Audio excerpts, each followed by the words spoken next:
Hello दोस्तों, मैं शिवी सिंह, एक रियल एस्टेट कंसल्टेंट। आज मैं बात करने आ रहा हूँ इन्वेस्टमेंट के ऊपर।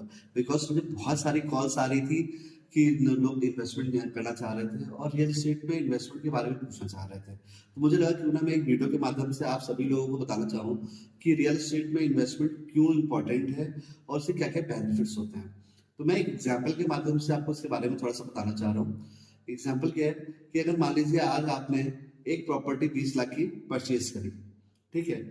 सही है, अगर प्राइम लोकेशन पे करिए तो वो 5 साल के अंदर वही प्रॉपर्टी आपकी 50 से 60 लाख रुपए की हो जाएगी। और अगर आप उम्मीद करिए कि आप जॉब कर रहे हो या बिजनेस कर रहे हो तो अगले 5 से 6 साल के अंदर आप 50 से 60 लाख रुपए सेव नहीं कर सकते।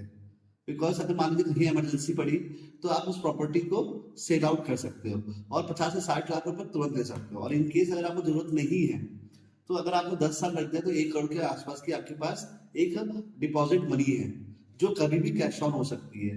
बट अगर आप जॉब या बिजनेस में 10 साल के अंदर कभी भी 1 करोड़ रुपए सेव नहीं कर पाएंगे।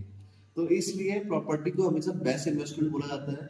और आपको एक चीज बता के हैरानी होगी कि रियल एस्टेट बिजनेस हमेशा से प्रॉफिटेबल बिजनेस रहा है।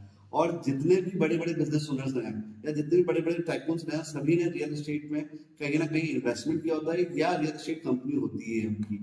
तो मैं आपको एक चीज बताना चाह रहा हूँ कि अगर आप कहीं इन्वेस्टमेंट करना चाहते हो या आप जॉब कर रहे हो या एक second source of income create करना चाहते हो जहां से आपके लिए एक बेनिफिट है, तो आप नीचे दिए हुए नंबर पर कॉल कर सकते हैं या मुझे भी कॉल कर सकते हैं और इसकी पूरी जानकारी ले सकते हैं कि किस तरीके से आप रियल एस्टेट में इन्वेस्टमेंट करके अपने प्रॉफिट्स को इंक्रीज कर सकते हैं और अपने सेकेंड सोर्स ऑफ इनकम को जनरेट कर सकते हैं।